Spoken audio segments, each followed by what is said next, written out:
Eu do meu rei sou soldado, soldado do rei dos reis. Eu do meu rei sou soldado, por isso canto toda vez. Eu luto contra o pecado, assim como Davi lutou. Nem o mal eu vou temer, cumprindo meu dever com Jesus, pois Ele é o rei dos reis. mais uma vez bem forte. Boa tarde, graça e paz, a paz do Senhor. O grande desafio desse horário é manter seus olhos abertos depois de toda essa comida que estão nos oferecendo, né? Não sei se você comeu tanto quanto eu, mas vamos pedir a bênção de Deus e vamos adiante, que nós estamos rigorosamente em cima do nosso horário. Vamos orar e vamos começar o nosso seminário. Vamos orar. Nosso amado Pai, nós queremos bendizer-te pela bênção de estarmos aqui. Queremos, Senhor, agradecer-te por todos que o Senhor tem trazido de tantos lugares para aqui, Senhor, receberem desafio, impacto, instrução, visão da tua obra entre as crianças, Senhor. Eu peço a tua bênção sobre este momento, sobre todos os congressistas e especialmente sobre aqueles que vão participar deste seminário. Em nome de Cristo te peço. Amém.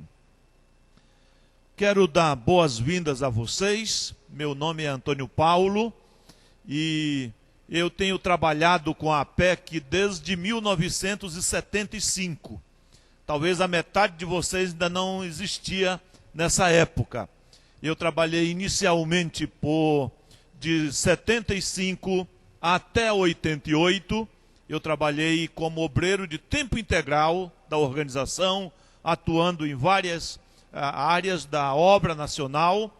E de 88 até agora, nos últimos 20 anos, eu continuo trabalhando com a APEC, ajudando o ministério na área de seminários, congressos, Instituto de Liderança, vez por outra escrevo alguma coisa para a revista, e é um prazer estar com vocês para compartilhar este assunto sobre como ensinar doutrina para crianças.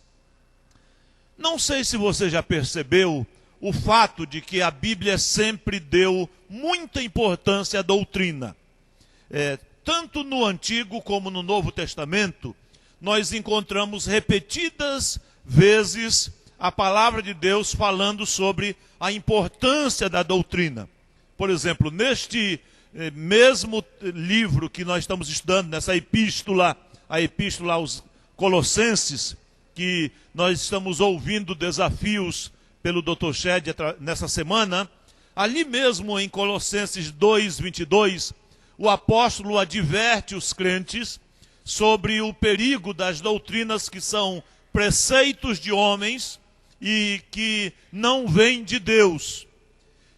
Em outras passagens, nós encontramos a palavra de Deus falando sobre a boa doutrina, sobre a sã doutrina, a doutrina da verdade.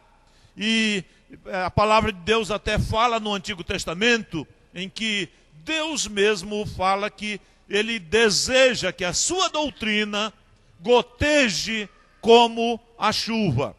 Então há muita atenção, há muita ênfase, há muitas referências sobre doutrina. E aos pais do Antigo Testamento, Deus orientou estes pais a ensinarem as principais doutrinas da palavra de Deus para os seus filhos. Isso acontece por ocasião da Páscoa, por ocasião da festa dos pães asmos, naquela cerimônia da consagração do filho primogênito, em vários lugares. Na Páscoa é muito interessante quando nós lemos sobre aquela festa, a preparação, os elementos, os detalhes como são antecipados. Deus diz ali que eles iriam guardar aquela festa como judeus uma vez por ano, até determina a data. e diz que os filhos iriam ter curiosidade de perguntar sobre aquele ritual, porque estavam fazendo aquilo. Interessante que nesta passagem nós temos Deus mesmo reconhecendo uma característica das crianças de modo geral, que é exatamente a curiosidade. Deus disse que as crianças teriam curiosidade, elas iriam querer saber por quê. E os pais então deveriam dizer que aquela era a Páscoa do Senhor.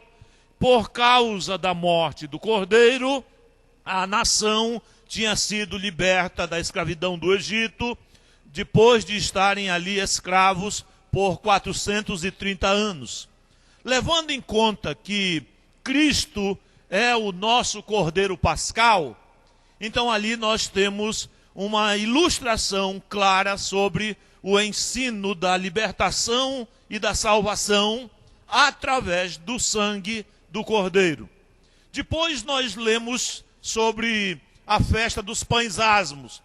Paralela à festa da Páscoa, havia então essa festa, a festa dos pães asmos, em que eles retiravam da casa todo o fermento e durante 8 dias eles comiam pão sem fermento. E aquela cerimônia também deveria ser repetida anualmente durante a festa da Páscoa. E outra vez Deus diz que os filhos iriam perguntar sobre aquele costume. E eles deveriam explicar que aquela então era uma cerimônia que eles deveriam guardar, lembrando aquilo que Deus tinha feito por eles. E especialmente no Salmo 78, de 1 a 8, nós temos ali toda uma passagem que fala aos pais do povo de Deus, os pais israelitas, e ali diz que Deus deu uma lei, e Deus instituiu uma lei para o povo, e ordenou que transmita esta lei a seus filhos, e até aos filhos que ainda vão nascer, para que eles ouçam, aprendam, temam e conheçam a Deus, para que não venham a se tornar uma geração obstinada, rebelde, infiel para com Deus, como eram de modo geral os adultos. Então, irmãos, essas passagens todas mostram o valor da doutrina, a importância do ensino para qualquer pessoa, de qualquer idade, mas esta importância, ela é ainda maior e ainda mais relevante quando nós pensamos que nós estamos ensinando crianças e que as crianças, elas precisam do ensino da palavra de Deus agora, enquanto são crianças, para formarem o seu caráter cristão, a sua vida cristã, na base do ensino verdadeiro, do ensino bíblico, da doutrina bíblica. Isso fará muita diferença na sua vida agora e também no futuro. Mas o que é doutrina? O que é doutrina? Essa palavra às vezes é traduzida como ensino, às vezes é traduzida como a verdade, às vezes é traduzida como doutrina mesmo. Doutrina, conforme a nossa definição, a doutrina é a apresentação, sistemática, lógica e ordenada de um determinado ensino bíblico. E é justamente isso que faz diferença entre um ensino avulso e um ensino doutrinário. A doutrina tem aquela ideia de codificação, de reunião, de sistema, de orientação, em que nós damos todos os aspectos e todas as verdades relacionadas então com aquele tema. A doutrina, então, ela é determinada na palavra de Deus e é o resultado, então, da interpretação do ensino da palavra de Deus à vida do aluno. Quando nós estamos pensando em doutrina, nós precisamos logo fazer uma diferença entre doutrina e usos e costumes.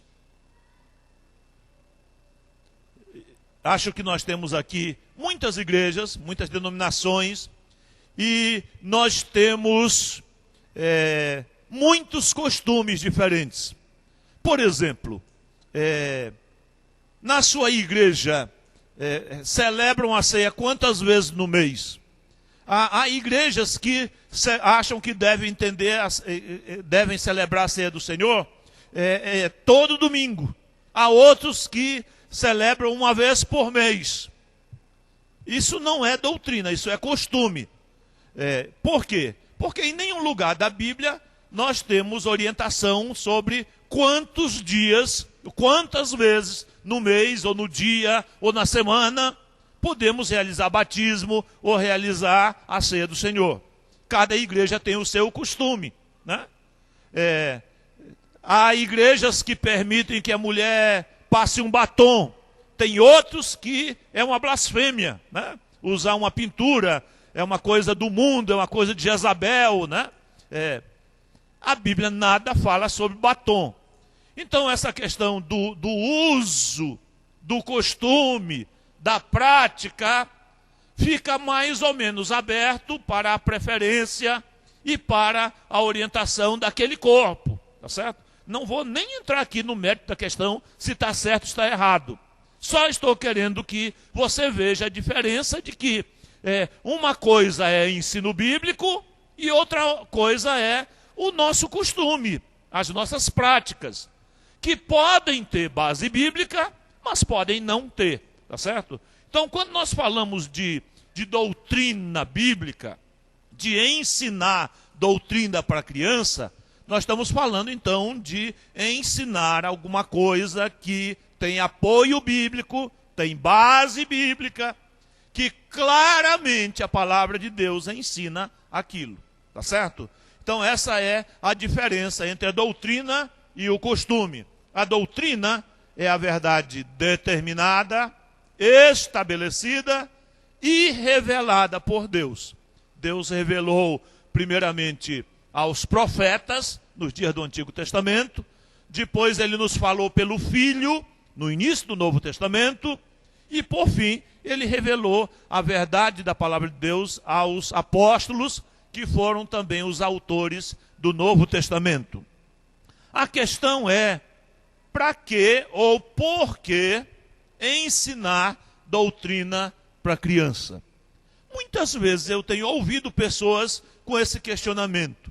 Pastor, mas será que precisa ensinar doutrina para criança? Criança também pode entender doutrina. Doutrina não é uma coisa assim muito morta, muito chata, né? Uma coisa de catecismo, uma coisa muito monótona. E as crianças, cheias de entusiasmo, cheias de inquietação, elas vão ficar quietinhas para ouvir estudo de doutrina? Depende da forma como nós ensinarmos. Irmãos, nós precisamos entender que as crianças, elas podem aprender qualquer coisa, contanto que nós ensinemos essa verdade de uma maneira interessante. Aliás, está provado que não existe assunto sem interesse. Não existe assunto sem interesse. O que existe é uma maneira, ou maneiras, mais de uma, desinteressantes de apresentar uma determinada coisa. Então, o que nós precisamos como professores, irmãos, é descobrir formas interessantes, novas, dinâmicas. As crianças precisam, sim, de um ensino bem eficiente e dinâmico e claro. Então, o grande desafio para nós que somos professores é apresentar aquilo que poderia ser, então, muito parado, muito monótono, muito cansativo, muito rotineiro, muito chato, num certo sentido, de uma maneira que as crianças, então, alcancem e que seja alguma coisa interessante e relevante, de tal modo que elas tenham interesse e atenção pelo assunto. Algumas razões por que ensinar doutrina para as crianças. Primeiro, a primeira razão, irmãos, é porque a doutrina é o alicerce da fé.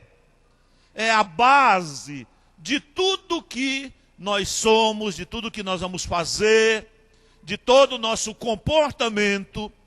Tudo é influenciado pela doutrina, pela forma como nós fomos instruídos, pelo ensino que nós recebemos da palavra de Deus. Tudo, consciente ou inconscientemente, você faz ou não faz certas coisas por causa daquele ensino, por causa daquela doutrina, por causa daquela verdade, por causa daquele conceito que você tem de Deus ou das coisas de Deus dentro do seu coração. Então, sendo o alicerce, é muito importante colocar um alicerce sólido.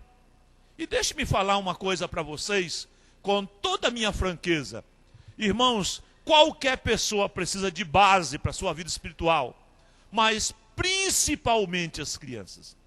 Nesta fase da vida, elas estão lançando o alicerce. Elas estão aprendendo todas as coisas da vida. Tudo. Então, é nessa hora o melhor momento para fundamentar, para basear, para colocar, então, o ensino da palavra de Deus nos seus corações.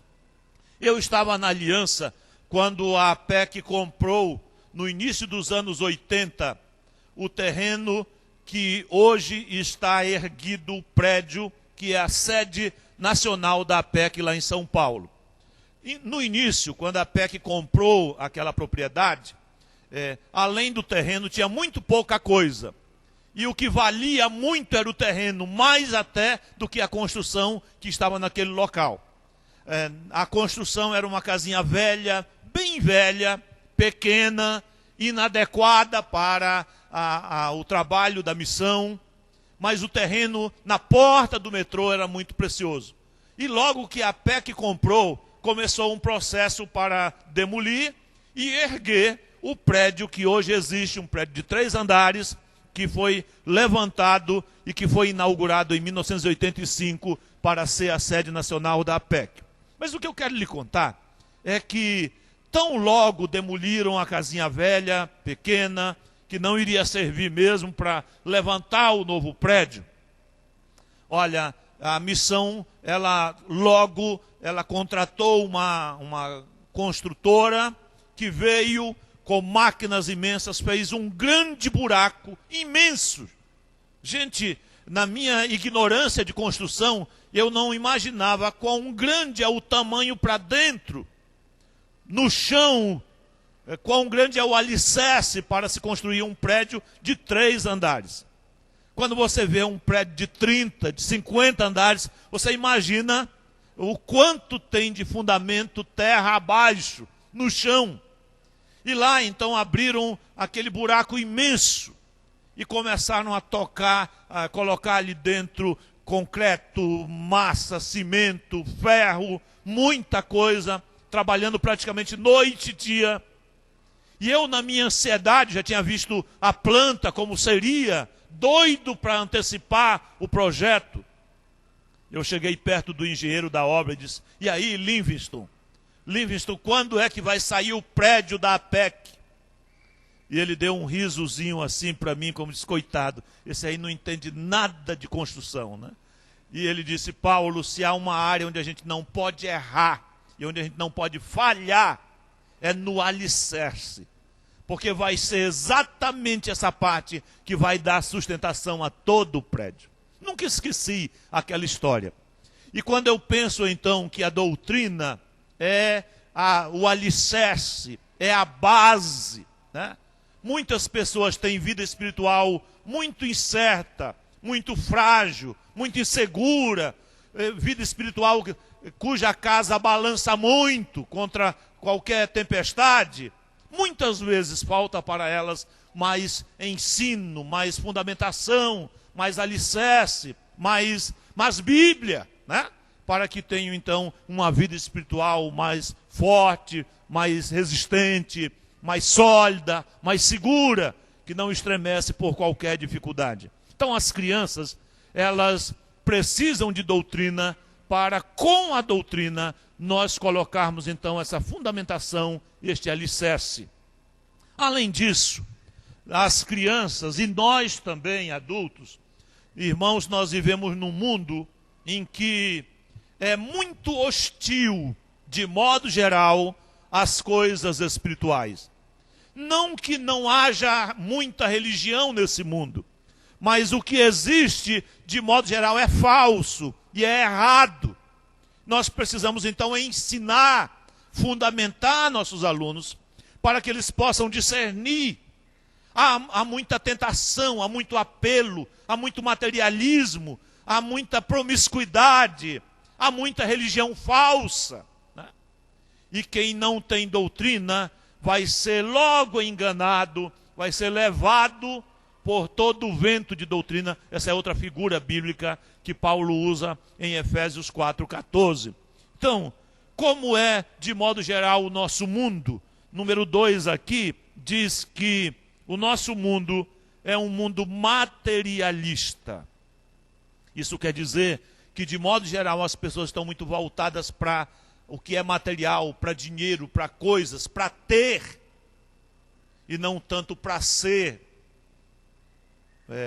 As pessoas, então, na ânsia de ter, de conquistar, de buscar conforto e coisas materiais, elas muitas vezes vendem a sua alma por muito pouco, né? Então, esse é um mundo materialista, um mundo consumista, né? E nós, então, precisamos, com a palavra de Deus, oferecer, então, vacina, antídoto, né? Força espiritual para proteger os nossos alunos desse tipo de influência. Além disso, o nosso mundo é um mundo muito hedonista. Essa palavra é uma palavra que vem de Edom, lá do Antigo Testamento. O mundo hedonista é o mundo voltado para o prazer. E esta coisa também, especialmente na área da moral, olha, esse mundo está muito sujo, está muito pervertido, está muito depravado. O apelo disto está em toda parte, especialmente na mídia, na literatura, na música. É uma coisa realmente assustadora. O mundo está saturado de apelo para a carne, para sexo, para o prazer, né? Isso vai desde o prazer pelas coisas materiais até prazeres da carne, prazeres de sexo e perversão. O problema não é que se fala muito sobre isso, é que se fala de uma maneira errada. Não se valoriza como se deveria valorizar estas coisas. Nós estamos vivendo num mundo assim. Eu não aconselho ninguém ver novela, mas se você vir um capítulo da novela das 8, você já fica escandalizada. Você fica com vergonha diante dos seus filhos.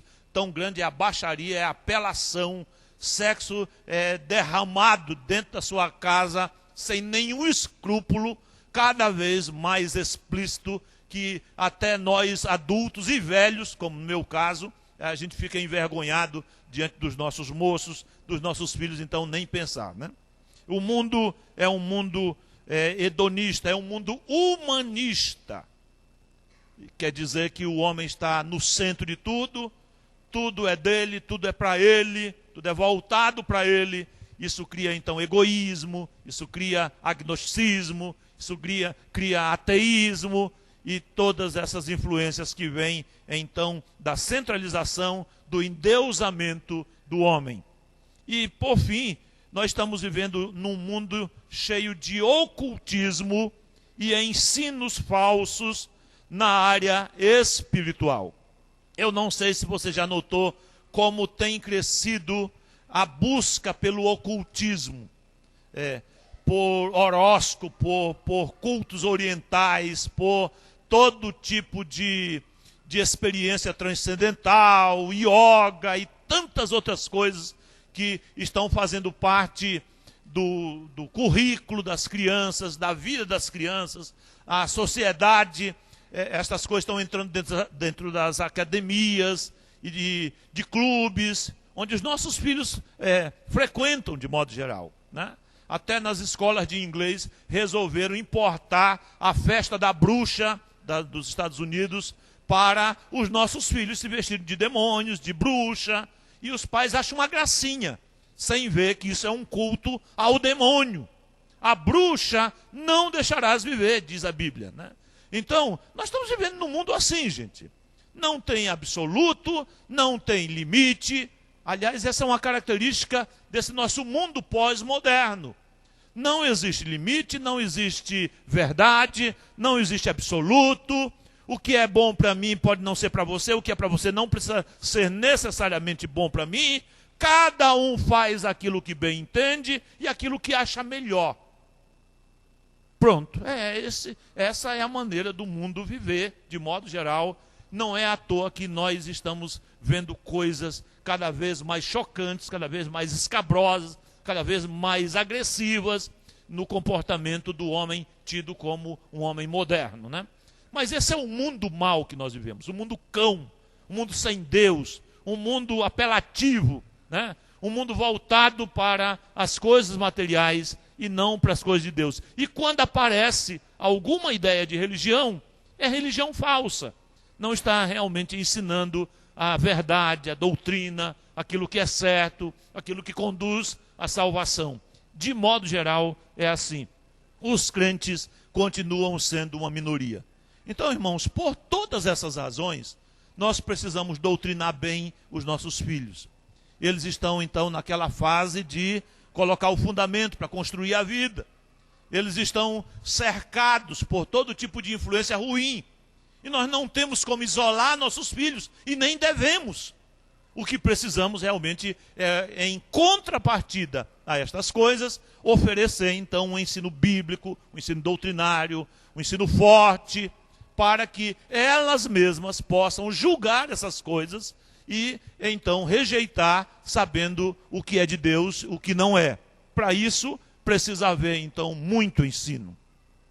Irmãos, além de tudo isso, as crianças entendem muito pouco de doutrina. Olha, eu falei do problema lá fora, mas quando nós pensamos que as crianças entendem pouco de doutrina, nós estamos falando agora de nós mesmos, das igrejas, dos pastores, das escolas dominicais. Vocês já notaram, irmãos, como de modo geral, aquilo que nós usamos para ensinar as crianças é muito fraco doutrinariamente? Às vezes são historinhas tão vazias que quase não tem ensino bíblico, quase não tem aplicação. De modo geral, se subestima a capacidade da criança saber, da criança aprender. Nós evitamos tratar alguma coisa mais profunda, alguma coisa mais doutrinária. Ai, não, isso aí é para quando ficar mais adulto, quando puder entender melhor. A criança pode entender qualquer coisa, contanto que nós a ensinemos no nível de compreensão delas. Resultado, as crianças acabam sabendo muito pouco da palavra de Deus. Eu estava falando para vocês no início desta aula que eu estou agora, depois de trabalhar na APEC por quase 14 anos, eu estou agora por 20 anos pastoreando. Irmãos, é um escândalo ver como certas pessoas sabem tão pouco da Bíblia. Gente que tem 20 anos, 30 anos na igreja. Você faz uma pergunta elementar e a pessoa não sabe. É falta de ensino bíblico. Não sei se vocês já notaram que há muito pouca motivação para o ensino também. Deixa eu perguntar para vocês se acontece na igreja de vocês aquilo que acontece na minha igreja. A mesma proporção de assistência da escola dominical é a do culto à noite na sua igreja? Onde é que tem mais gente? Mais de lavada no culto à noite. Se a igreja tem 300 membros, 100 vem a escola. Se chegarem 100 para a escola dominical, você dê graças a Deus. Você já notou que a escola dominical está em crise? Este braço, aliás, tem até um seminário sobre escola dominical. Olha, este braço forte, útil da igreja por 3 séculos, a escola dominical, de repente perdeu a motivação. Ou falta didática, ou falta mestres, ou falta ensino, ou falta uma outra coisa, um reavivamento. O que é certo é que até os crentes não estão valorizando a escola dominical como antes. Irmãos, e às vezes, infelizmente, até crentes que têm filhos na idade de aprender. É uma briga na minha igreja. O camarada chega, e alguns até da liderança da igreja. O camarada é muito irreverente, mas chega o diácono, cadê a sua filha, rapaz? Ah, pastor, hoje ela não quis vir. Você obriga a dar comida? Você obriga seu filho a comer se ele não quer comer? Você obriga seu filho a tomar injeção, a tomar vacina, se ele não quer ir para o posto? Você obriga a fechar a porta ou deixa dormir com a porta aberta? Vocês estão me entendendo, irmãos? Não é pela força nem pela violência, eu sei que não é. Especialmente pegar a queda de braço com um adolescente, aí é que não dá certo mesmo. Mas uma criança de 9 anos, ela não quer vir para a igreja, pastor. Ela não quer vir mais, entende? Então, deixa dormir. Então, não devia também fechar a porta, não devia também obrigar a comer, não devia também deixar tomar banho. Pelo menos na mesma medida, o zelo deveria acompanhar. Às vezes nós somos tão zelosos daquilo que é ligado à saúde, ao corpo, à educação, à atividade toda do programa semanal da criança, e das coisas de Deus nós nos permitimos faltar por qualquer coisa. Irmãos, quando qualquer pessoa não recebe o ensino da palavra de Deus, essa pessoa está perdendo. Mas sendo criança, está perdendo 2 vezes. Que não somente está perdendo o ensino, está perdendo a melhor época da vida para aprender as coisas de Deus. Então, essa coisa que os crentes sabem pouco, a culpa pode ser do pastor, pode ser da metodologia, pode ser do professor, pode ser. Mas muitas vezes é do crente que não valoriza, que não tem visão, que não tem interesse, que não faz nenhum esforço para trazer os seus filhos. Mas o fato é que os nossos crentes sabem muito pouca coisa de Bíblia, de modo geral. Então nós precisamos reverter isso. E uma maneira muito sutil de fazermos isto é realmente preparando uma nova geração, fundamentando a nova geração que nós temos em nossas mãos, ensinando a palavra de Deus para elas. Então, as crianças sabem pouco de doutrina. É verdade que elas sabem pouco. Mas nós podemos então aproveitar esse tempo único da vida e ensinar melhor, ensinar mais, sermos mais cuidadosos, entendendo o valor que tem realmente o ensino da doutrina, o ensino bíblico, o ensino da palavra de Deus. É uma bênção para qualquer pessoa, mas será certamente uma bênção ainda maior quando nós pensamos que nós estamos ensinando crianças que estão em formação. Agora, um apelo positivo. Um apelo positivo. Ensinar doutrina é o método bíblico do ministério, demonstrado e ilustrado pelo nosso exemplo maior, que é o Senhor Jesus Cristo. O que mais fez Jesus neste mundo? Ele ensinou. Como Jesus era conhecido? Jesus era conhecido como um mestre. E meus irmãos, na próxima vez que vocês lerem os evangelhos, observem quantas vezes há referências nos evangelhos sobre o ministério de ensino de Cristo. Então passou a ensinar-lhes, dizendo, e o resto é o ensino. Então passou a ensinar-lhes, dizendo. Mateus capítulo 5, Mateus 6, Mateus 7, reúne um dos maiores, não o único, mas um dos maiores sermões de Jesus. O Sermão do Monte. E Mateus 7, 28 é o resumo deste sermão. Ocupa então 3 capítulos da palavra de Deus, este grande Sermão do Monte.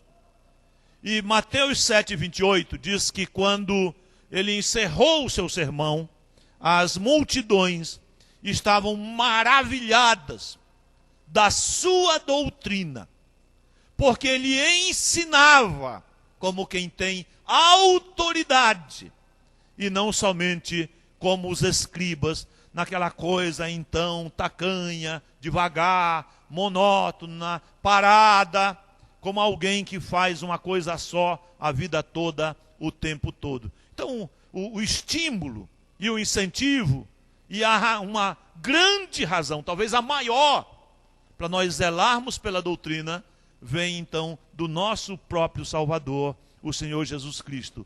Ele tinha então essa capacidade de ensinar doutrina de uma maneira então atraente, de uma maneira nova, de uma maneira viva, né? De uma maneira que fascinava qualquer pessoa. Que Deus nos dê essa capacidade de fazer com que até aquilo que parece não ter muita graça, que não é uma coisa muito viva, alguma coisa relevante, alguma coisa desafiadora, alguma coisa tocante, alguma coisa nova, de tal modo que os nossos alunos aprendam a palavra de Deus. Além de Cristo, os apóstolos também ensinaram a doutrina. Aqui nós temos então no item, antes dos apóstolos, nós temos a letra B, que diz que ele mesmo, Jesus, ordenou que nós ensinemos os crentes. Ele não somente é um modelo de mestre e como ninguém, ensinou como ninguém, mas ele nos mandou ensinar.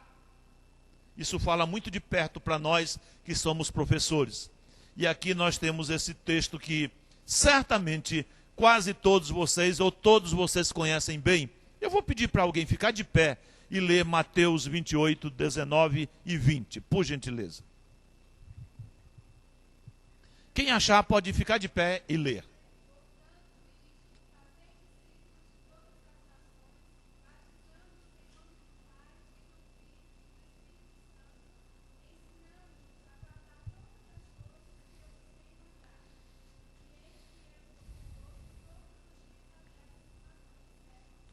Amém. Esse amém está na sua Bíblia também? Tá. Interessante, na minha versão não tem o amém. Mas aqui, irmãos, nós temos o processo, temos primeiramente o trabalho do evangelista, do ganhador de almas, do que vai, do que busca, do que anda, do que faz contato, do que chama, do que evangeliza, para fazer discípulo, certo? Esse é o trabalho do ganhador de almas. Depois nós temos o batismo e a integração do novo crente, batizando em nome do Pai, do Filho e do Espírito Santo. Já foi trazido para a igreja, já está sendo batizado, vai se tornar membro da igreja. Aí entra o nosso trabalho como professores, ensinando-os a guardar, a observar todas as coisas que vos tenho mandado. Você já pensou no desafio, na grandeza desta tarefa? O nosso compromisso como professores, irmãos, é alguma coisa que vai muito além do que nós podemos pensar. Ensinar realmente uma pessoa não é alguma coisa de informar, de somente dizer alguma coisa. Mas é um processo que se estende do momento em que a pessoa crê, qualquer que seja o momento que a pessoa se converte, e que vai até, quem sabe, a ida dessa pessoa para Deus ou até a vida de Cristo. Ensinando todas as coisas. Que desafio, né? Às vezes nós achamos que tendo ensinado 1 ano na escola dominical, já fizemos muito. Mas, irmãos, essa questão de doutrinamento, de ensinamento, de preparação, de estudo da palavra de Deus, é alguma coisa que não tem fim. Isso se aplica para o ministério do pastor, para o ministério do professor, para o ministério de ensino da igreja de qualquer idade. Nunca vamos chegar a um estágio em que nós não precisamos mais aprender e que não podemos mais aprender. É preciso, então, entender que este é o mandamento de Deus, de formar o caráter de uma pessoa, até que ela conheça toda a Bíblia. Você já leu a Bíblia toda? Eu acho que a grande maioria já leu. Mas a grande maioria dos crentes nem a Bíblia toda leu ainda. Mas não é isso que está... É para ensinar toda a Bíblia para ele. Você já ouviu sermões sobre Ageu, Malaquias, Neemias, né? Qual é o livro da Bíblia que você nunca ouviu mensagens? O seu aprendizado, o aprendizado de uma pessoa que não estudou ainda a Bíblia toda, ainda está incompleto. Quão grande é a nossa tarefa, pensando que nós precisamos aprender e ensinar para os nossos alunos todas as coisas que vos tenho mandado. Isso é um tremendo de um desafio. E agora sim, os apóstolos ensinaram doutrina. O cristianismo nasceu fundamentado na doutrina dos apóstolos. O capítulo 5 do livro de Atos é muito interessante. Nós temos aí na sua apostila 4 referências nesse capítulo. Esse capítulo é um capítulo em que João e Pedro são presos e soltos, são presos e soltos. Como eles gostam de cadeia, esses irmãos aqui. Eles são pegos no templo, são levados para a prisão, são libertados, são levados para o sinédrio. E no final desse capítulo, verso 42, o Supremo Tribunal de Justiça está em crise, está em desespero. Nós falamos expressamente que vocês não ensinem essa doutrina. E vocês encheram a cidade de Jerusalém com a doutrina. E vocês querem lançar sobre nós o sangue deste homem. O que é que nós fazemos com vocês? Gente, que coisa bonita. E pensar que o cristianismo tinha nascido há tão pouco tempo. Eles encheram a cidade com a doutrina. Eu sei que o Espírito Santo estava agindo como nunca, talvez, na história da igreja. Mas, irmãos, esse crescimento tinha a ver com o ensino da doutrina. Eles encheram a cidade. A propósito, você já viu lá pela sua rua, ou lá pela sua casa, ou passar pela frente da sua igreja uns rapazes vestidos de camisa branca, de modo geral, uma calça preta, camisa branca, com uma tarjazinha preta aqui no bolso? Igreja de Jesus Cristo, dos santos, dos últimos dias. Irmãos, até o nome é um deboche. Eles não são nem igreja, nem santos, nem de Jesus Cristo e nem dos últimos dias. É uma seita brava, baseada numa visão de um anjo que não é um santo anjo de Deus. Ainda que um anjo venha do céu,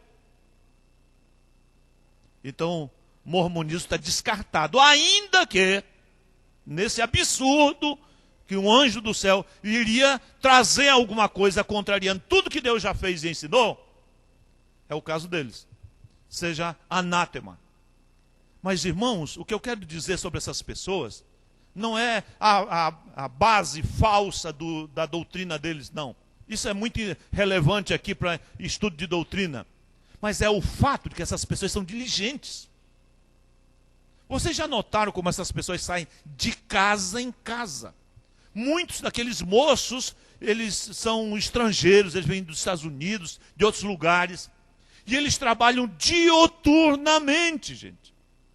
Lá perto da minha igreja em São Bernardo, faz mais ou menos uns 2 anos que compraram um big de um terreno, construíram um prédio rápido com dinheiro que veio da América também. Olha, sábado passado eu estava vindo de um programa de jovens da minha igreja, à noite, e eu quase não consigo passar na rua, gente. Eles já devem ter, com tanto carro estacionado, fechando os 2 lados da rua. Eles já devem ter ali pelo menos 1.000 pessoas em menos de 2 anos. Sabe o que é que faz isso, gente? É o ensino da doutrina. É aquele empenho, aquela diligência. É lixo, é heresia, é falso. Mas essa doutrina está sendo espalhada, está sendo divulgada, está sendo anunciada. E o resultado é que uma pessoa que não tem nenhuma orientação bíblica acaba aceitando aquilo como sendo a verdade. Mas os apóstolos, eles fizeram exatamente isso no bom sentido. Os primeiros crentes encheram a cidade com a doutrina. E o cristianismo ali, naqueles primeiros dias, ele crescia aos milhares também. Onde o ensino é forte, irmãos, a igreja é forte. O trabalho é forte. Quando você chegar num lugar que está todo mundo morrendo, todo mundo desanimado, está faltando ensino bíblico, está faltando doutrina, está faltando desafio, está faltando a palavra de Deus nessas pessoas. Pois bem, os apóstolos ensinaram doutrina e eles também mandaram ensinar a doutrina para os crentes. As epístolas, a igreja primitiva foi alicerçada na doutrina dos apóstolos. E as epístolas do Novo Testamento, elas apresentam e ensinam as grandes verdades da fé cristã. Então, as crianças precisam de fundamento, as crianças estão cercadas de perigo, por isso precisam de doutrina.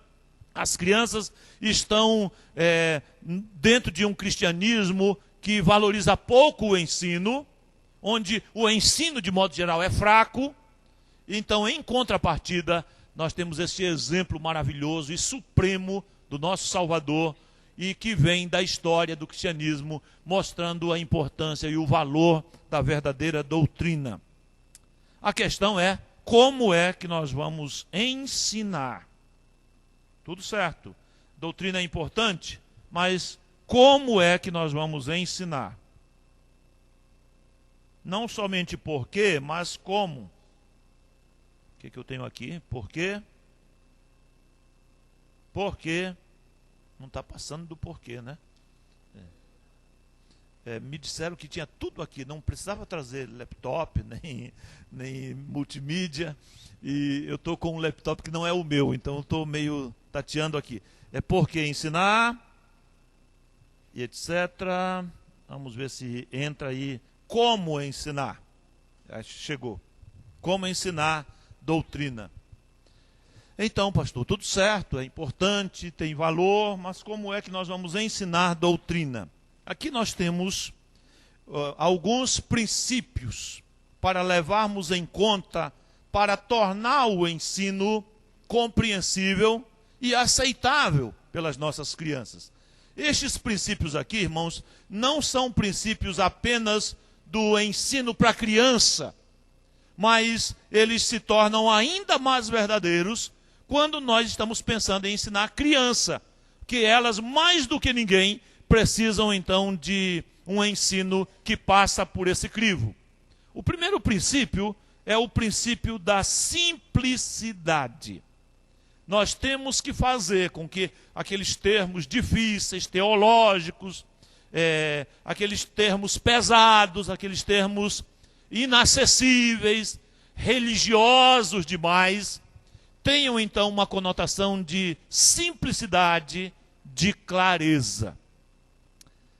Eu não estou querendo fazer muita leitura, mas vamos dar uma olhada para o que está escrito aqui nesse parágrafo, o princípio da simplicidade. Primeiro, o professor, estão todos acordados aí?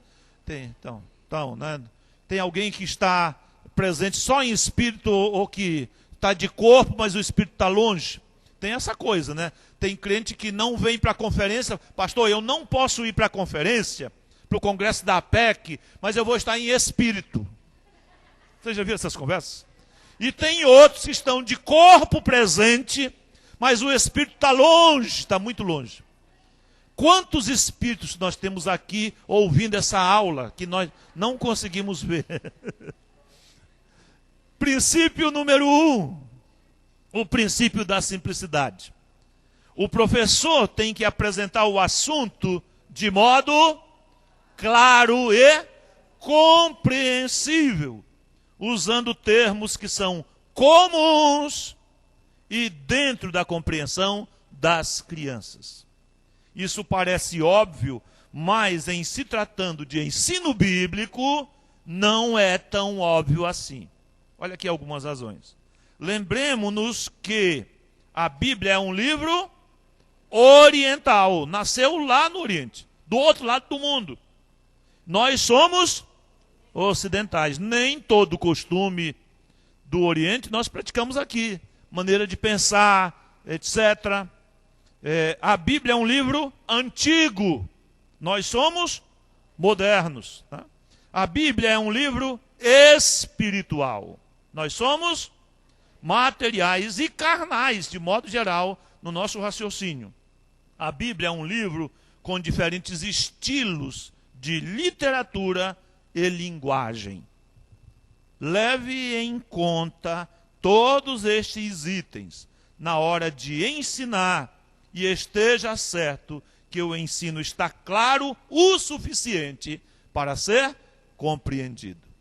Irmãos, eu tenho tido algumas experiências como pastor, algumas experiências bem interessantes. Esse negócio de não compreender acontece muito com a criança por causa da limitação de tempo, de raciocínio, de cultura. Dependendo da palavra que você usa, ela não alcança. Mas isso acontece com adulto também. Eu tenho tido a experiência de adultos não entenderem também. Eu vou contar duas experiências. Uma envolve um adulto e uma envolve as crianças. Deixa eu só contar para você. Eu preguei, não faz muito tempo na minha igreja, uma série de mensagens sobre as festas de Jeová. A Páscoa, os pães asmos, o dia do perdão, os tabernáculos, Pentecostes, etc. E fiz o que pude para tornar aquele ensino o mais claro possível. E preguei seguido, bem sistemático, de manhã e de noite, manhã e de noite. Quando eu estava pregando lá pela quarta ou quinta mensagem, o meu zelador era um rapaz muito jovem e muito entusiasmado, como todo novo crente. E quando chegou lá, mais ou menos pela quarta mensagem, ele me apertou a mão na saída no culto à noite. Pastor, eu estou gostando muito dessas festas. Eu acho que essas festas vão ser muito joia. Tá, tudo bem, né? Mas sabe, pastor, essa de hoje eu não entendi direito. Acabou comigo o homem com esse comentário. Que eu estava achando que eu estava abafando, que todo mundo estava me entendendo. Depois, na conversa, ele não conseguia se situar nem quando aquelas coisas tinham acontecido. Então era um novo crente que estava tentando comer bife quando ele está ainda no leite. Recentemente, aconteceu uma coisa numa classe de crianças. Eu não sou pastor de crianças, sou pastor de uma igreja, não trabalho com crianças dominicalmente. Eu tenho uma ótima equipe, treinada na APEC, que trabalha sob a supervisão da minha esposa, muito bons professores, graças a Deus. Mas sempre que nós temos EBF, ou acampamento, ou chega o mês da criança, o dia da criança, eu quero ter algum tempo com as crianças. Porque eu quero ser o pastor da igreja toda. Não só o pastor dos adultos, dos moços. Eu sou pastor da igreja toda. Quando me convidaram para pastorear, me convidaram para pastorear o rebanho. Você já pensou nisso, gente? Um pastor que não consegue falar ou trabalhar com criança, ele está desprezando a metade do seu rebanho. Em alguns casos, até mais da metade, dependendo de como é a igreja. Dependendo de certos lugares onde a igreja está, às vezes as crianças são até mais que a metade. Pois, por tudo isso, e para valorizá-las, eu quero ter pelo menos 2, 3, 4 ocasiões no ano em que eu ministro a palavra de Deus para os meus alunos. E na EBF é uma dessas ocasiões, quando a gente tem a escola bíblica. E faz uns 2 anos, por aí, que nós tivemos uma escola bíblica de férias que nós ensinamos e estudamos sobre a vida de Ruth. Tudo certo. Disse, olha, deixa para o pastor, então, a classe dos juniores, os meninos de 9, 10 e 11 anos. Uma professora ficou com as meninas, isso é proposital para evitar aquela briguinha entre o Bolinha e a Luluzinha, que eles se odeiam, né? Só agora, daqui a pouco você tem que apartar. Agora eles não querem nem chegar perto, depois eles querem chegar perto demais. Afasta, meu filho, que quando chega a adolescência, agora quanto mais longe, melhor. Depois, na adolescência, quanto mais perto, melhor, né? Mas deixa os juniores para mim. Fiquei com os meninos lá. Irmãos, tudo certo. Dei as lições, E chegou o último dia, quando o Boaz vai à porta da cidade, diante dos anciãos da cidade, vai encontrar o parente remidor de Ruth e da terra que pertenceu a Elimeleque, para vender a terra para ele, que tinha mais direito, ou na frente era mais chegado até do que o Boaz, para saber se ele quer declarar se compra ou não compra aquela terra, que se não quisesse, ele compraria, né? E ele foi até lá, passou o cidadão e disse: ô fulano, vem aqui. Eu quero avisar para você que aquelas terras que eram de Elimeleque, Noemi voltou de Moabe e ela tem as terras à venda.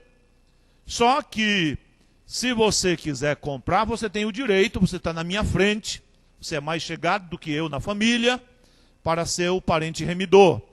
Mas tem um porém. Se você comprar as terras, você vai levar também a Ruth, a viúva de Malom, filho de Elimeleque, para resgatar a terra e dar continuidade à família. Não se apague o nome, né? E tinha mais, o pacote todo. Você vai ter que levar a terra, levar a viúva e até a sogra. Aí quando falou na sogra, não teve jeito. Não quero. Essa Noemi deve ser uma mala pesadíssima. Não quero de jeito nenhum, né? Eu estou inventando, gente. A Bíblia não diz que ele falou da sogra, não. Se quiser, olha, não pode acrescentar um tio na palavra, hein?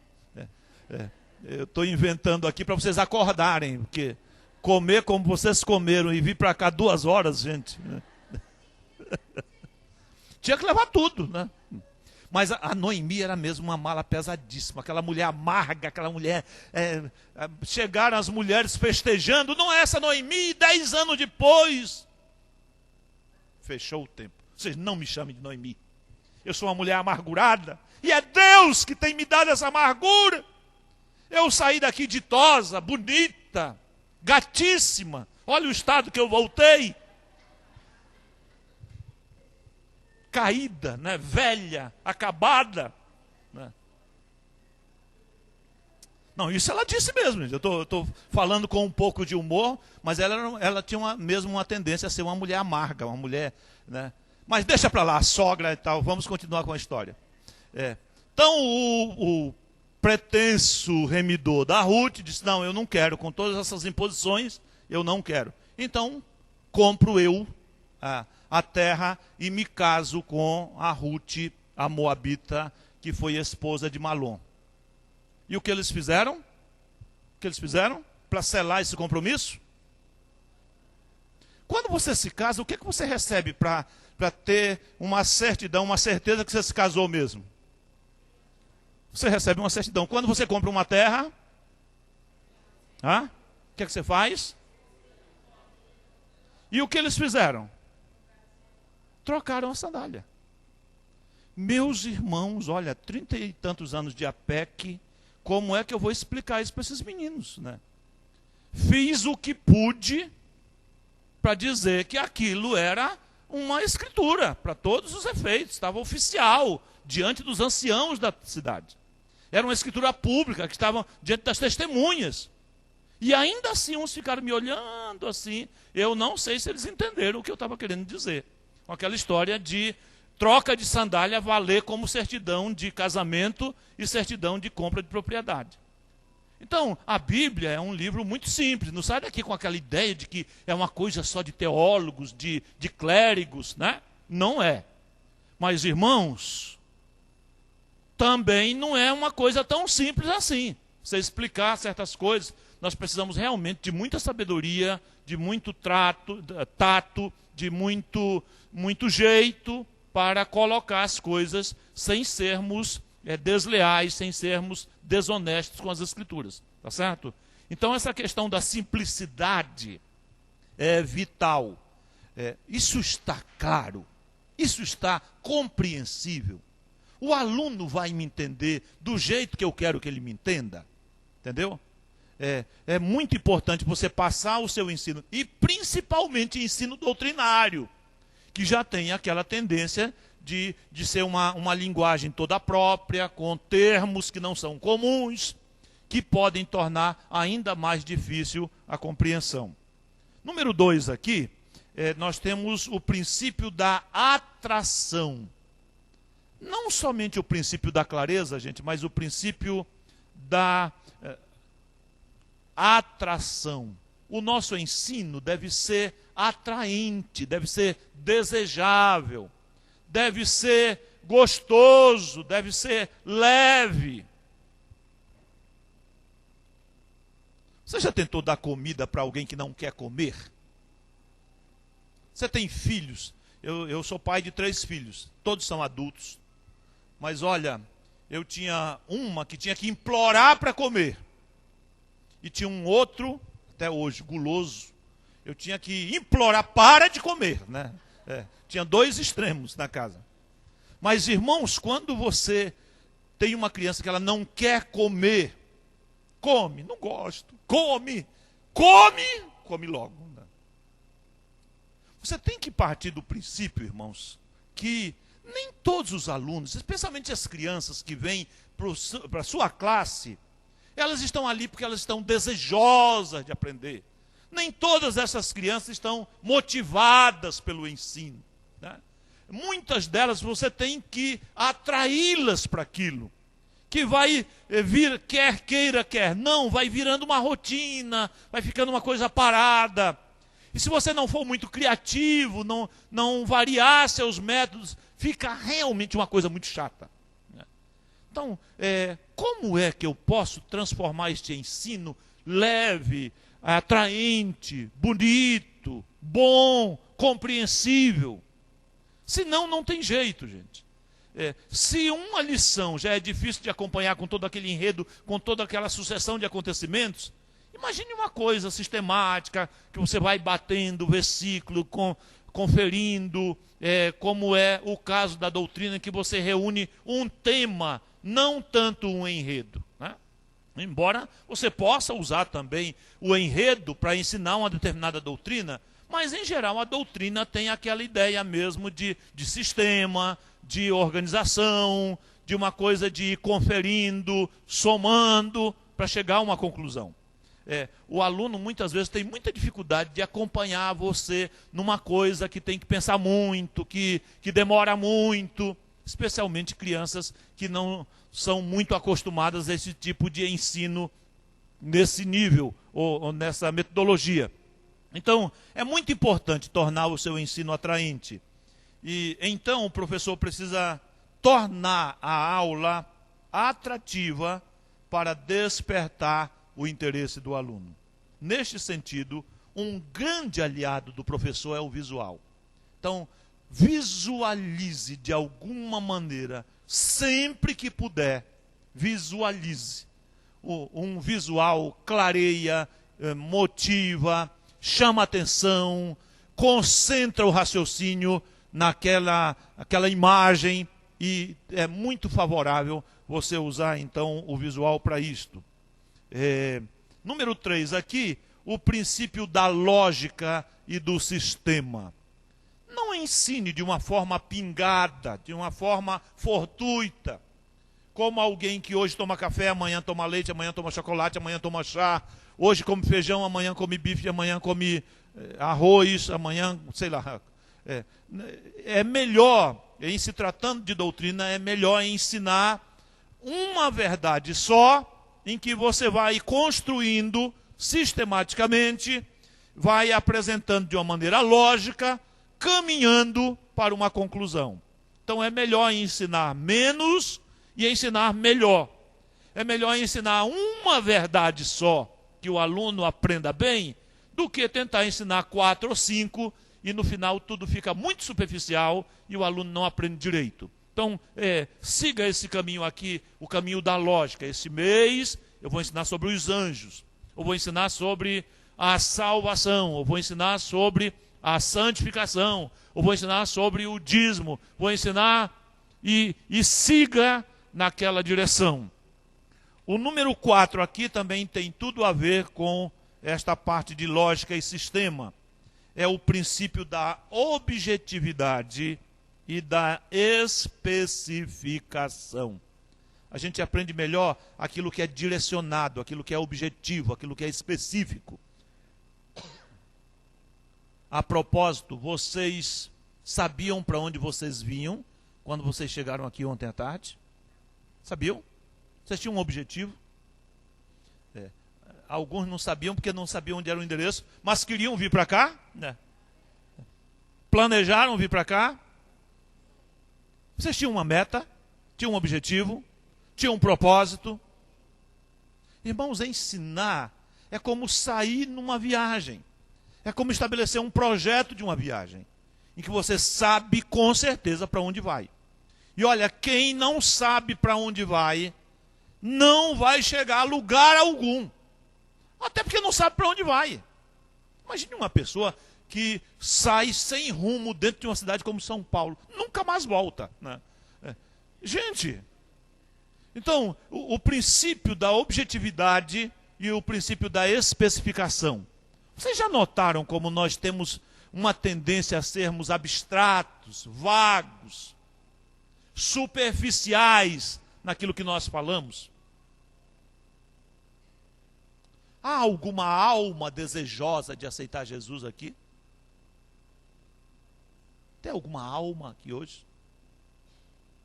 Como foi a reunião de oração? Maravilhosa. Isso quer dizer o quê? Nada. Como foi o acampamento? Tremendo. Isso quer dizer o quê? Nada. Por que a gente não fala as coisas como são? Irmãos, muitas vezes o nosso ensino é assim. É por cima. É abrangente, é superficial, é sem objetividade, é sem especificação. Em lugar de dizer que foi tremendo, diga o que foi que fez aquele encontro tremendo. Isso é ser objetivo, isso é ser específico, né? Quando nós ensinamos com objetividade, nós temos a possibilidade de obter mais resultado também. Quando nós sabemos para onde nós vamos, e se não chegarmos lá, nós podemos perceber o quanto nós caminhamos naquela direção.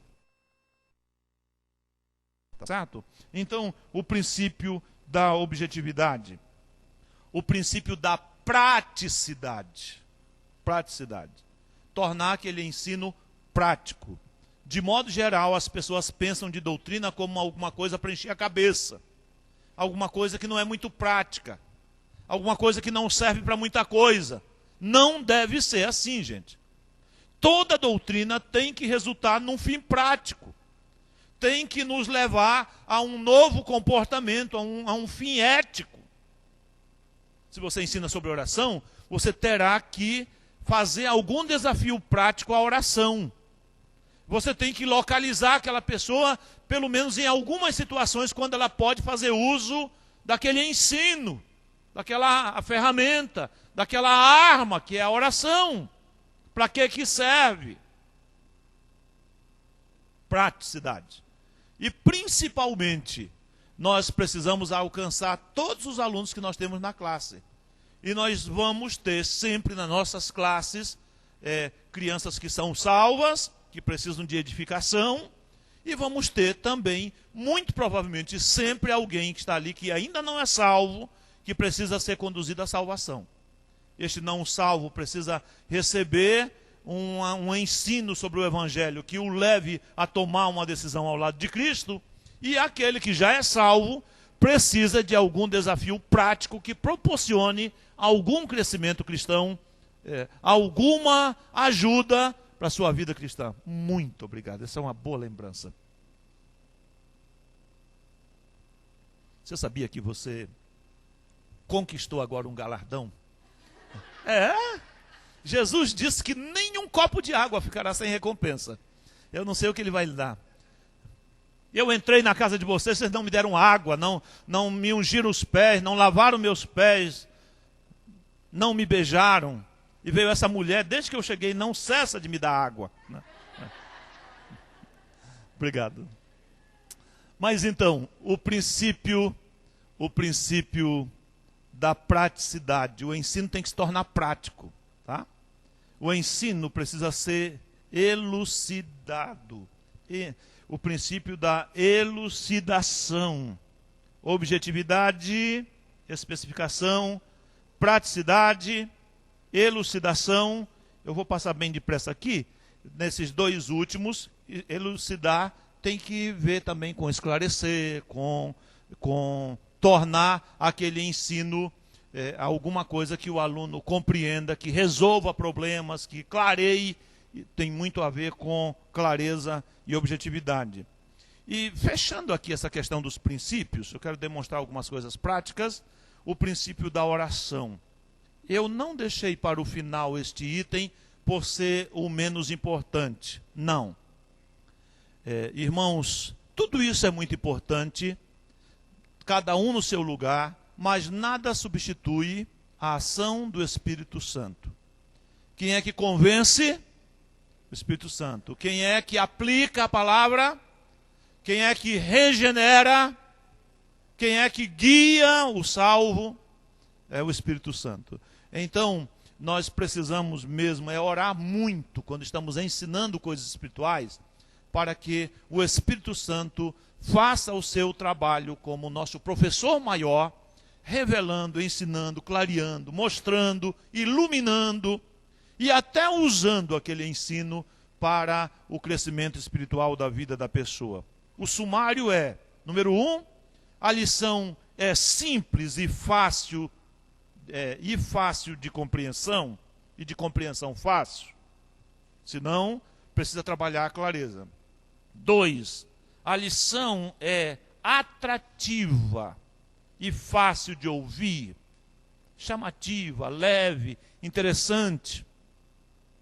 3, a lição é lógica, sistemática e fácil de acompanhar.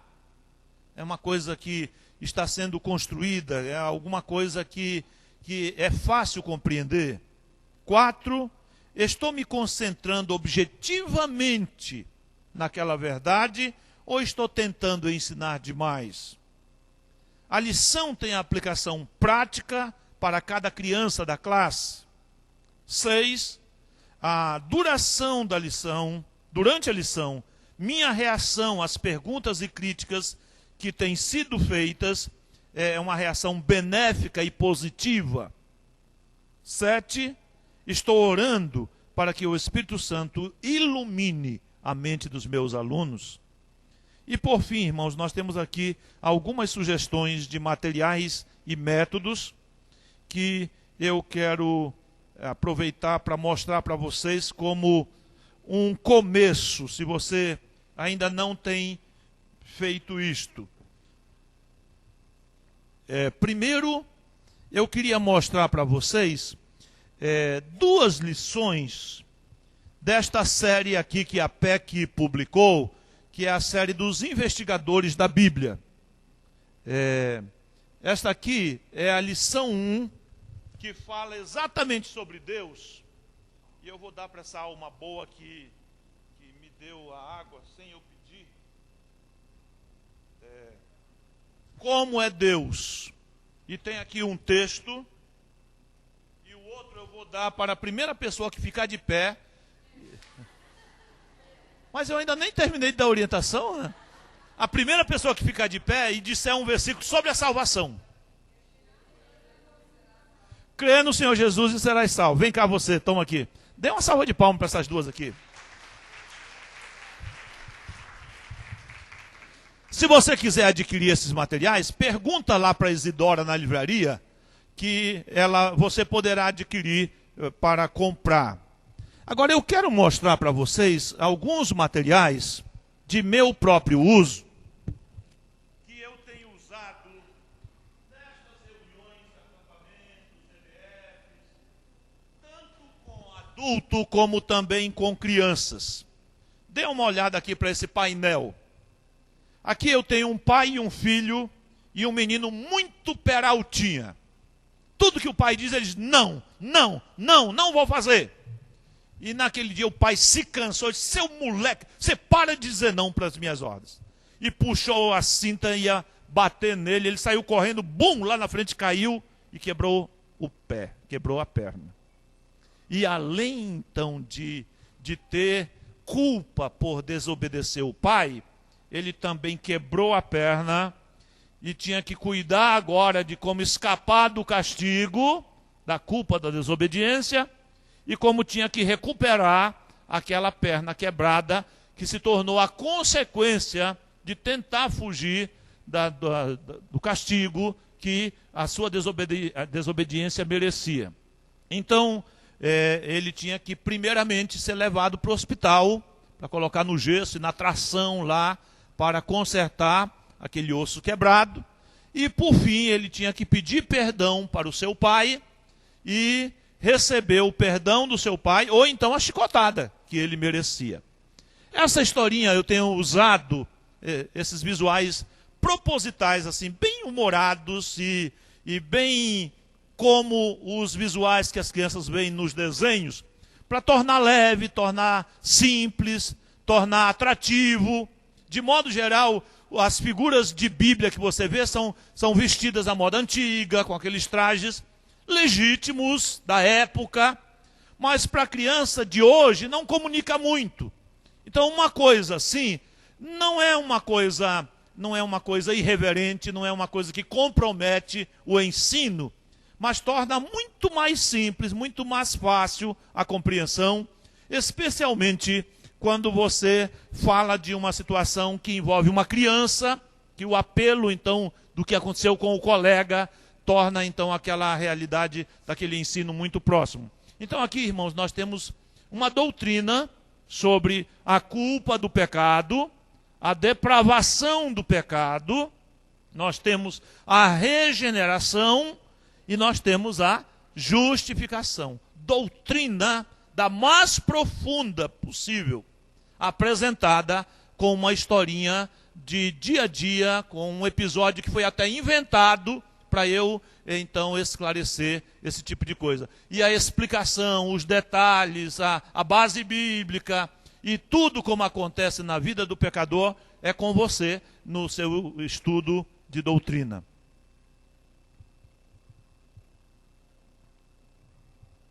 Dei uma olhada para este outro cartaz aqui. O Dr. Shelley estava falando hoje de manhã, estava me lembrando dessa figura.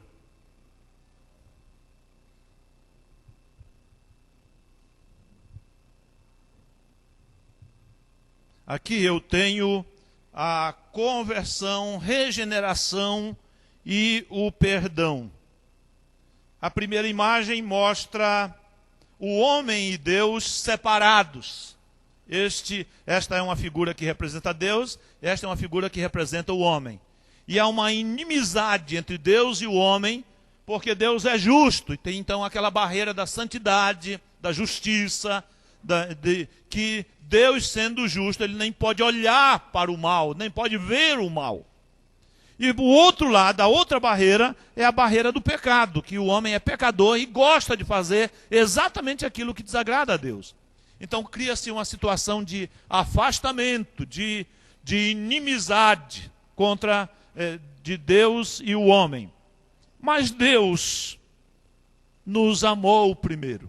Deus tomou a iniciativa para proporcionar a salvação. Então ele enviou o seu filho Jesus. E quando Jesus morreu na cruz, ele satisfez a justiça de Deus. E como Jesus morreu, desfez-se aquela barreira do pecado e torna então possível Deus, tendo sido satisfeito na sua justiça, na cruz, ele pode então estender o perdão para o pecador. Agora, mesmo que Jesus tenha morrido, muitos homens continuam de costas para Deus, separados de Deus por causa do pecado. Mas quando acontece a conversão, então Deus e o homem se encontram na cruz e acontece aquilo que a Bíblia chama de reconciliação. Deus e o homem se satisfazem em Jesus e Deus cumpre a sua justiça. Jesus então agrada a Deus e Jesus agrada o homem, que escolhe a Jesus como seu salvador pessoal. Vocês podem fotografar depois? Eu estou em cima da hora e eu não quero exceder o horário, porque depois do intervalozinho vai ter então mais uma oficina nesse mesmo local. Dê uma olhada aqui para esta imagem. esse é o seu João e a dona Maria. E eles não têm filhos, já tentaram de tudo. Então eles resolveram adotar uma criança, resolveram ir lá no orfanato da cidade deles e começaram então a olhar berço por berço, e o Joãozinho caiu na graça deles, só pela graça. Todos ali não têm direito, todos ali são carentes, todos ali estão abandonados, todos ali estão sem filiação, mas ele resolveu escolher um. E aquele menininho caiu na graça. Então eles começaram um processo de adoção. E quando saiu, eles foram até o cartório e registraram aquela criança no seu nome. Mas não somente deram-lhe um nome e um novo status, uma nova condição, a condição de filhos. Eles também levaram aquela criança para casa, para ensinar suas leis, para compartilhar sua vida, todos os bens, a nossa herança em Jesus. Nós somos esses filhos órfãos, que Deus então escolheu pela graça. Não é fácil a gente ensinar a doutrina da eleição, mas aqui uma historinha que conta então a eleição de uma criança, a adoção de uma criança. E assim como o Joãozinho foi para o lar, um dia nós vamos chegar na casa do nosso pai adotivo, onde nós vamos viver para todo sempre. Aqui tem então eleição, adoção, nós temos aqui o fato de que nós somos filhos por adoção do nosso pai. Não, é pintado com isso aqui é a entretela, o tamanho, a entretela da textura 0,42, esse tipo áspero que não tem cola, que é para aderir no flanelógrafo. E a pintura, as letras são escritas com pincel atômico, comum. Pincel atômico, não aquele lápis de água, porque aquilo, se você... até com a sua mão meio suada, aquilo sai e fica uma coisa horrorosa. O pincel atômico é aquele feito de álcool mesmo. Tá? Que tal... isso aqui é um spray feito com um compressorzinho. O Paulo, que vai dar a oficina aqui, foi quem fez esses visuais para mim, que eu não vou mostrar os meus, que eu não tenho coragem de mostrar os originais. Passou por um novo nascimento isso aqui, né? Para poder entrar na classe do congresso, tá? Mas eu posso mostrar a ideia. Mas então, que tal mostrar a doutrina da santificação com um andar de bicicleta? A santificação como crescimento espiritual. O alvo da santificação? Jesus. O agente da santificação? O Espírito Santo. E o crente, ele usa o exercício espiritual, a leitura, a palavra, a comunhão cristã, como um exercício de santificação.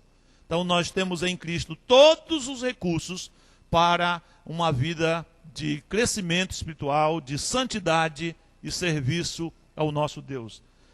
As crianças amam ver essas coisas que são próximas a elas, coisas do dia a dia, que você acaba ensinando a doutrina com muito mais leveza, com muito mais clareza, com muito mais objetividade.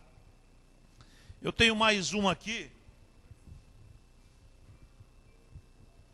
Eu gosto muito desse tipo de visual, gente. Aqui nós temos um outro rebelde. Quem é que não é rebelde? Não! O pecador rebelde contra Deus, que vai caminhando para o inferno. Primeiro ele vai carregando a sua própria culpa, a culpa do seu pecado original, a culpa de Adão, né, que Deus imputou na conta de todos os homens, uma vez que um só pecou, todos pecaram. Mas além da culpa do pecado original, ele começa a carregar também logo o seu pecado pessoal, aquelas práticas que aquela pessoa escolhe fazer, mesmo sabendo que é contra a vontade de Deus. Então ele vai sobrecarregado nos seus pecados, caminhando infalivelmente para o inferno. Porque o que não crê já está condenado, certo? Mas de repente essa pessoa ouve sobre Jesus, e aquilo promove um arrependimento. e ela abandona os seus pecados e se volta pela fé a Jesus, se entrega a Jesus. E ele começa então a caminhar justamente naquela direção contra a qual ele não queria acordo, não queria nem saber, que era caminhar na direção a Deus. A conversão então muda o nosso caminho, muda as nossas atitudes. Se alguém está em Cristo, é uma nova criatura. As coisas antigas já passaram, eis que tudo se fez novo. E para fechar, eu quero lhe mostrar só mais um, que é um visual que eu uso para ensinar a doutrina do galardão. Aqui nós temos o fundamento da nossa fé, que é Jesus Cristo. Esse também é feito de entretela. Só que a pintura é uma pintura a óleo. Ninguém pode lançar outro fundamento, além do que já foi posto, o qual é Jesus Cristo. Contudo, aquilo que alguém edifica sobre o fundamento é ouro, prata, pedras preciosas. Mas também pode ser madeira, feno e palha. Naquele dia, o fogo revelará a obra de cada um, pois o dia demonstrará, porque está sendo revelado pelo fogo. E qual seja a obra de cada um, o próprio fogo provará.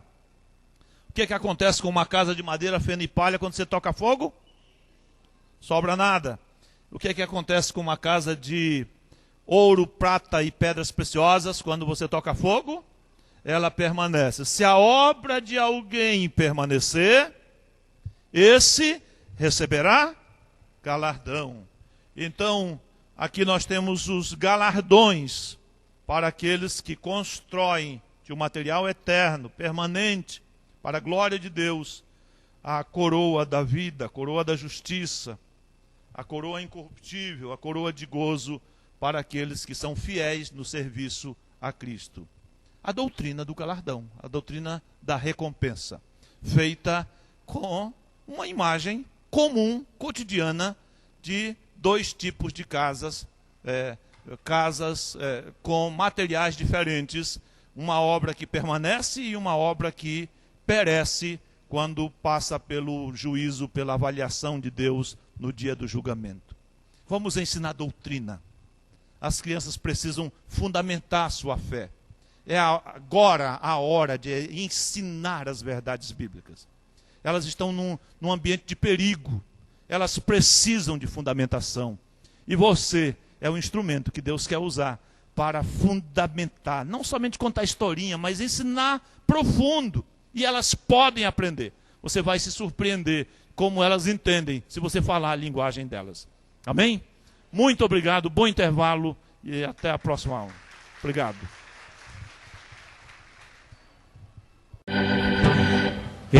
Do meu rei sou soldado.